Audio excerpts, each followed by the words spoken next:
What do you fear the most? Are you scared of heights, insects, or snakes? Let me know about your phobias in our live class.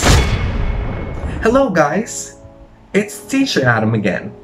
Welcome to English class.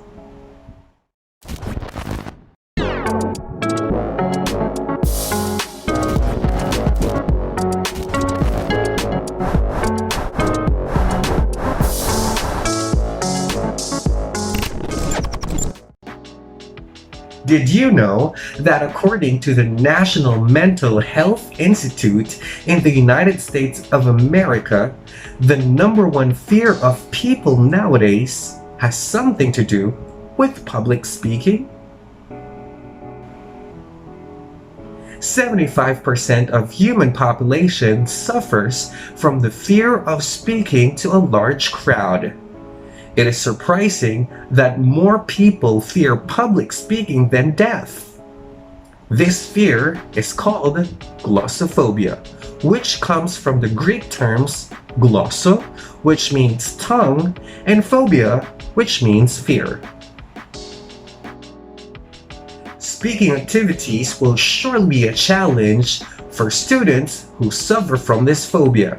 But don't you worry, guys. This video has got your back. Today, we are going to talk about public speaking.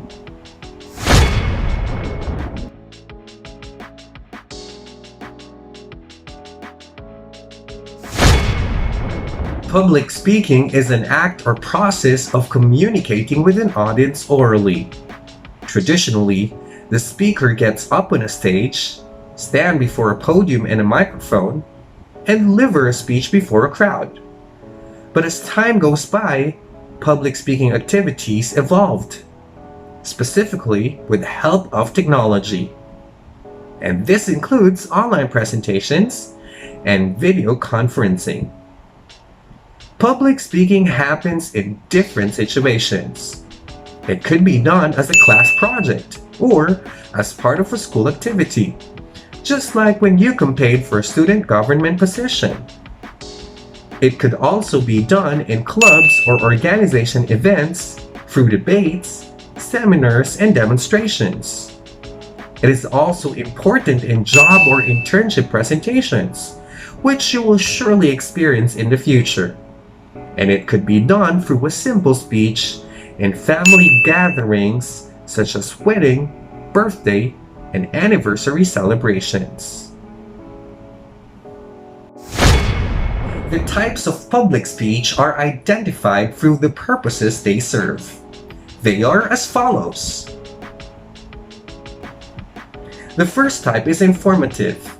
Its primary goal is to present facts, details, and examples. When delivering this type of speech, your goal is any of these five: to explain, to report, to describe, to clarify, or to simply define. The second type is persuasive. Its primary goal is to stir audiences' emotions, give reasons, or make sense of what's right and wrong. At the end of this speech, the speaker's main goal is to make the audience believe his beliefs. This means that he must do any of the following: convince, influence, argue, or appeal to the audience. The third and last type is entertaining.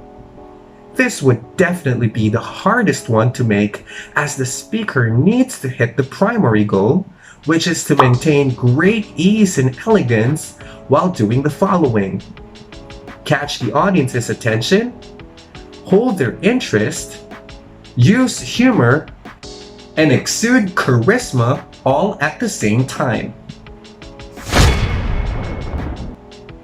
After knowing the different types of speech, it is also a must to know its different elements. This list includes 7. First is the speaker, who will deliver the speech. As the source of the message, the speaker himself is the presentation. Second is the message, or the idea the speaker desires to share. It is important that the speaker prepares its content, style, and structure. Third is the audience, or the receiver of the message. It is very important to consider the audience's needs, age, sex, marital status, race, geographic location, education, and profession to make sure that the speech is relatable to them. Fourth is the channel, which refers to the ways the speaker communicates. It could be through auditory, visual, and non-verbal channels. Auditory channel includes the tone and the volume of the speaker's voice, or any materials that appeal to the sense of hearing, like recordings and other audio materials. Visual channel includes any materials that appeal to the sense of sight, like images, diagrams, videos, or actual objects. Non-verbal channel includes facial expressions, body movements, gestures, and the speaker's stance or posture. The fifth element is the place where the speech will be delivered. Preferably, it can be in an auditorium where there are seats and tables, lights, ventilation, sound equipment, and a stage or an elevated platform. The sixth element is the noise, which refers to whatever challenges a speaker may face during the delivery.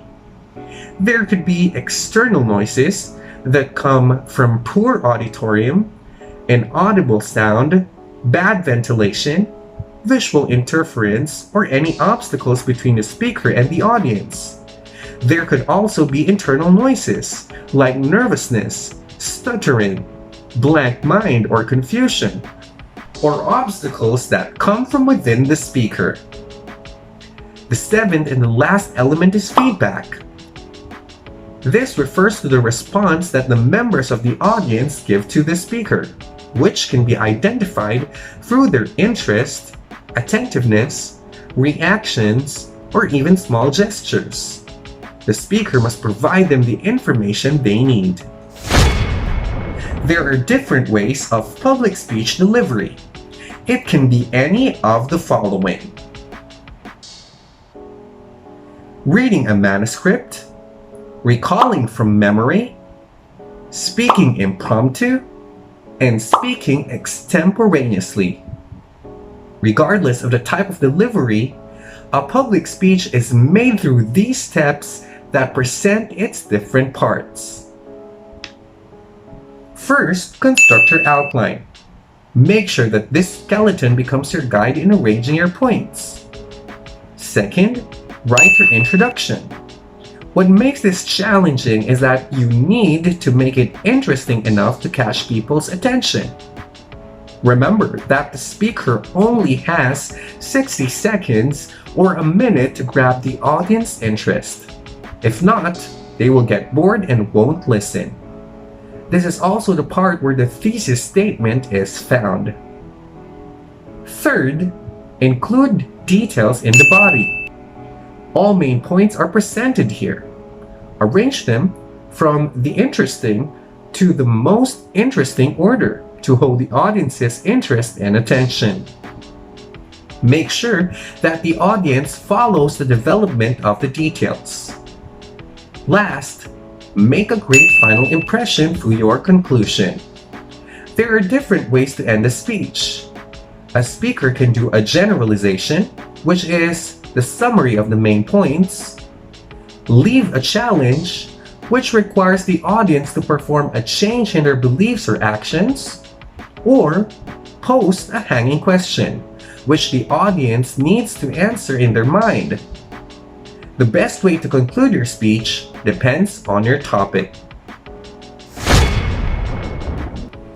Now that you already have enough knowledge about public speaking and what it includes, it is now time for you to accomplish homework number 25. Directions. Log into your Schoology account. In your homework folder for 4th quarter, Locate the file to know the complete instructions. But just to give you an idea, you have to research on the given topic. Then, make an outline for a possible public speech about it. For questions, send me a message, and don't forget to submit your work before the deadline. Before this video ends, let's have a quick reflection. Here is a Bible verse related to our lesson for today. Psalm 49:3. My mouth shall speak wisdom. The meditation of my heart shall be understanding. Since our topic for today has something to do with speech, our verse is about it too. This verse reminds us that God is able to guide and guard what comes out of our mouth. If our hearts meditate out of understanding, we will always speak of wisdom. This is not just helpful to us, but to everyone who listens to us. This verse also warns us to be careful on what we say. Hopefully, it will always be for what will bring glory to the name of the Lord. Praise be to God. It's now time for me to say goodbye, but thank you for reaching this part. If there are questions and clarifications, send me a message or let me know about them in our live class. You also have the option to book a consultation schedule with me. I sincerely hope that you learned something from this video. So, see you on the next one. Stay safe and God bless.